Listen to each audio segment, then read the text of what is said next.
Shabbat Shalom, everybody, and welcome to Israel Updates. Obviously, it's been a rough week in America, and that is going to have an impact on Israel. Doobie is going to join me in a moment from Jerusalem. Well, he's not actually in Jerusalem. He's closer to the Galilee right now. But first, there's a report that he filmed from Tel Aviv, an important one, especially considering what we've just seen take place in New York and across the United States in these elections. So let's go to that report of Doobie from Tel Aviv now, and then he'll join me when we come back. Shalom, shalom Israel partners, and welcome to our Israel report. Today I woke up in Tel Aviv, the financial and cultural capital of Israel, just to be devastated by reading the results in the mayoral elections in New York City. Zohran Mamdani, a socialist, a Muslim radical Shiite immigrant who carved on his flag the hatred towards Israel, the hatred towards the Jews, the hatred towards our Western society, our capitalism, our way of life, our freedom, won the elections in New York City. It means now that the two major financial centers, financial capitals of the world, London with Mayor Khan and New York City with Mayor Zohran Mamdani, are in the hands of the radical Islam. If you think the change is not on the way, think again.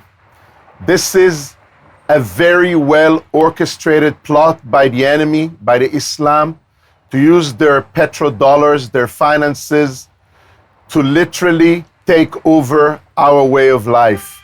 For years now, they've been planning and plotting to take the major centers of the West in the hands of their candidates.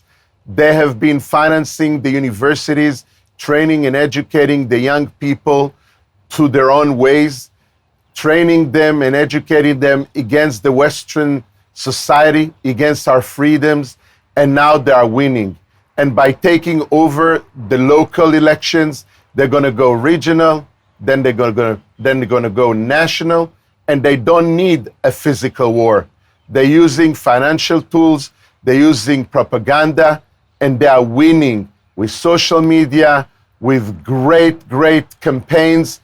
This is going to be the end of Western society if we're not going to wake up.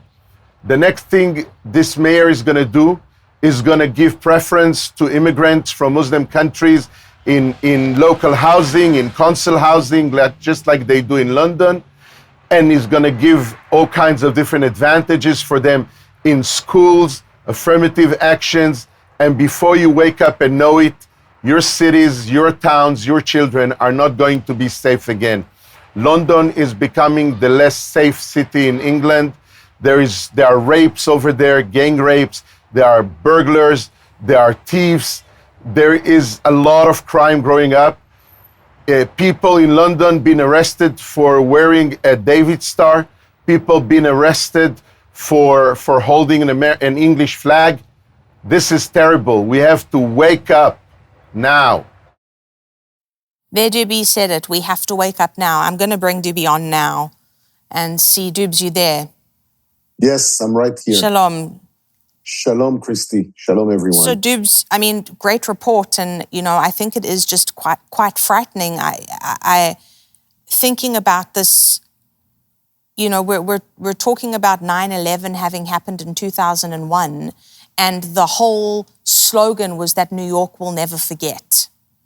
And now there's a Muslim who's been elected to the mayor position, and it's not just a Muslim person. It's somebody who has chanted about globalizing the Intifada. What do you think the impact is going to be on Jews specifically? I think that the impact is very, very harsh because, we are trying to be in a place where Jewish people being all their lives, to be inclusive, to be promoting peace, world peace. And unfortunately now we have to defend ourselves once again in a city that is the financial capital of this world. We have to defend ourselves for the fact that we are successful. We have to defend ourselves for the fact that we are in, high positions, because it's not just only a Muslim, but he's also a socialist. He also been saying those ancient anti-Semitic slogans about the Jews has control over the money. All the things that we have heard in Nazi Germany, we are hearing from this candidate. And the same stories of Jews that tries to assimilate, to blend in, not to believe that the most intelligentsia of Germany would target them. There are some of the Jews that even supports him. I mean, he'll be no way in the world that he can win these elections if he didn't have Jewish support also backing him up. And that's the worst thing that I'm seeing. Yes. I'm seeing the same spirit. We spoke about it, Yes. of Jews targeting themselves, blaming themselves, trying to be more a Catholic than the Pope, voting for this man, hoping for some kind of a socialist change. It's not going to do anything for the betterment of the lives of the regular people. He's just going to prefer his own. Just like I said on my report, we have signs and symbols that these are the things that he's going to do. Yeah. And we have seen what happened to other cities and other countries in Europe where Muslim mayors were elected.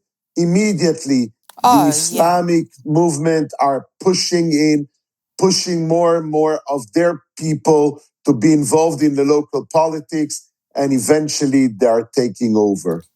And this is what's so frightening, is what you said about the fact that he would not have been able to get this election across the line without some Jewish voting.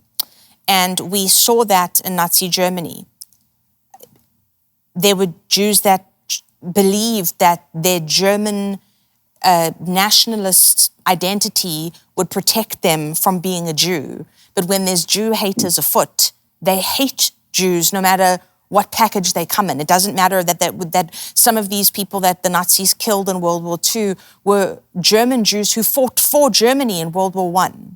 You know, when you think of the Sonderkommando, when you think of the different people that joined with the Nazis, that's happened throughout history.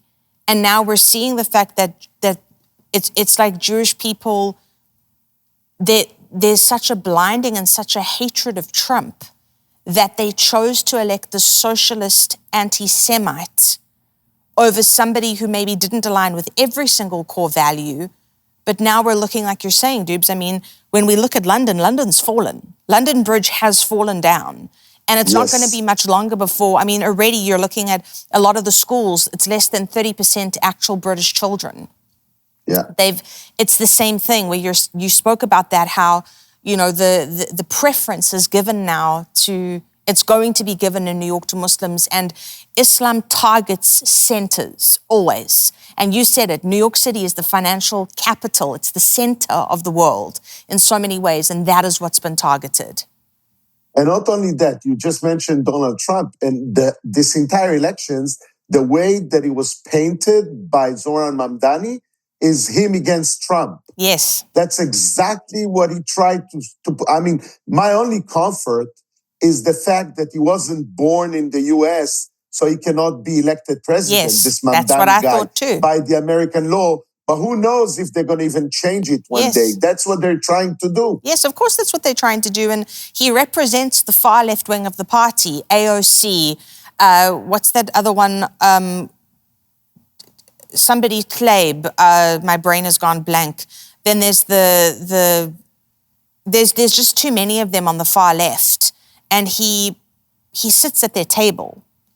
This man, you're saying it, he's got socialist values. He's 34 years old. He's got Ugandan citizenship as well as American. And we don't know. I mean, the fact that Prop 50 just passed in California as well, it means that they're not above redrawing district lines and changing the rules in order to get ahead.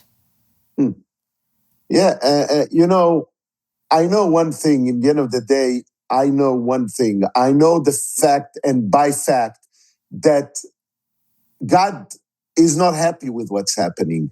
He's not happy with what's happening. Yeah. And I can sense it and I can feel it, because I'm seeing now in Israel more people that are looking at America in a way that they're trying to send, and it's frightening to say that, but they're starting to really believe in Bible prophecies, in the fact that God said it, that in the end of the day, Israel will be alone. Yes. And alone means even without America. Yes. So in a very fearful way, more people are more drawn to the word of God and the promises of God, and maybe take some kind of encouragement, even though we're going to be thrown under the bus, even by America. It's so frightening.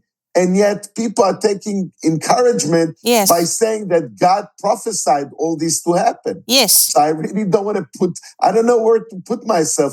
I love America so much. I trust in the word of God. I know that God made America the nation to facilitate his will on the earth and to do good and to go and pursue his word. And now America is like being surrendered to the values of Islam. Yes. I just don't know what to think. Should I think good about the fact that these are really the end times and the prophecies are about to be fulfilled? Or should I feel bad about the fact that there'll be so much chaos and so much bloodshed when this end of time is arriving? Yes, and so, Doobs, that's exactly what I've been thinking. The scriptures have foretold it. We know this is happening. It is quite frightening when you find yourself in the middle of it. But at the same time, we maintain hope because we know that the God of Israel has orchestrated everything and he is in control. And so, everybody watching, now more than ever, we have to stand with Israel. Now more than ever. I wore this on purpose today. I thought, well, anti-Semitism has seemingly conquered in a lot of ways in New York City. And so today I'm just going to wear this in solidarity, saying it doesn't matter to me who is in what position in leadership. I stand with Israel no matter what. I stand with the Jewish people no matter what. And, Kim prophesied this. He saw it coming. We know that God is in control. And our responsibility as believers, as the body of Christ, is to stand with the Jewish people. And as Doobie pointed out last week, pray for peace in Jerusalem. That's what we're praying for. But you know something, my darling, is just unbelievable to see that, you look at the Bible and you look at all the way that the Bible is actually historically being presented to us. Is anti-Semitism is part of, maybe it's frightening, but maybe it's part of God's plan, because this is God's story. It's frightening to say that, but the Hamans and the Babylonians and the Assyrians, everybody, and all those people throughout the generations that were killing and slaughtering Jews, and rivers of blood in Jerusalem and all around, and after that and since then, like, it's right. Is it a tool? Is it something God uses because of our lack of obedience? I mean, what is going on? These are questions that we keep asking, but we do know that God's in control, and that's what we have to stand on. That's what we've got. We know that God's in control, and we know that Israel isn't going anywhere. So to everybody watching, thank you for your support, and don't give up. We don't give up. We don't stop. That's not what we do. We will not lie back and say we're defeated and surrender. Never. That won't ever happen. But it is probably time for Jews and Christians to really sit up and wake up. Like Doobie said, now is the time for us to do that, because we don't actually know the extent of what's on the line here. But we do know that Israel is forever, and that's what we stand on. So Doobs, thank you so much for joining me. And we'll see you guys next week. Thank you. Shabbat Shalom.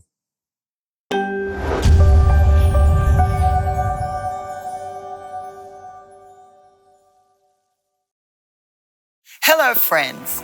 I'm Clement Petrushka, and I am honored to invite you to something truly extraordinary, the Kim Clement Prophecy Vault. Now you can gain unprecedented access to my father's entire digitized video archive. Every prophetic moment, every powerful teaching, every anointed worship session is now available to you in the Prophecy Vault. Plus, I'm excited to share that my dad's special School of the Prophets teachings are included, offering you deep, transformative lessons on hearing God's voice and understanding his revelations. Your partnership is crucial. Not only will you gain access to these incredible resources, but you'll also help us continue the vital work of preserving, digitizing, and adding new Kim Clement material to the archives. I'm inviting you to step into the Kim Clement Prophecy Vault. Let's embark on this journey of revelation together, and I can't wait to see you inside.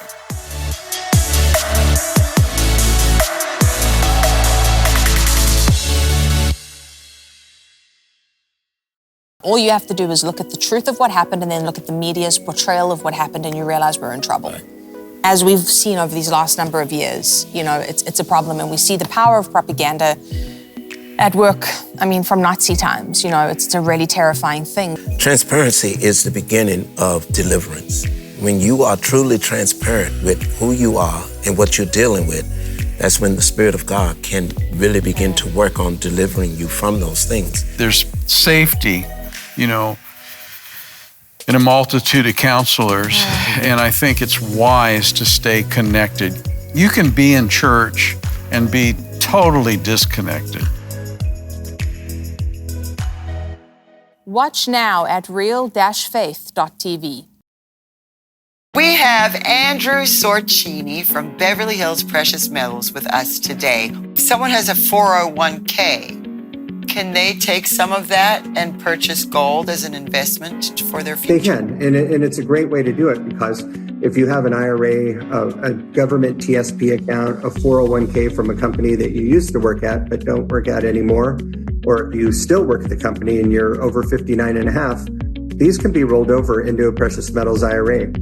And if you were to speak to your financial advisor about it, they'll tell you, oh, this is a taxable event. They'll tell you things like gold and silver are volatile. But really, the thing is, they don't want you to get into precious metals because it doesn't benefit them monetarily. I'm here to tell you that your accounts can be rolled into a precious metals IRA without it being a taxable event. And you would own real gold and silver that is stored in a third-party depository that's insured in a lockbox with your name on it. So if someone goes to bh-pm.com, is that the correct website? Okay, and that's going to be on the bottom of the screen. If they go there today, what do they need to do? Okay, so there's an online form there, and the form, almost every page on the website has the online form.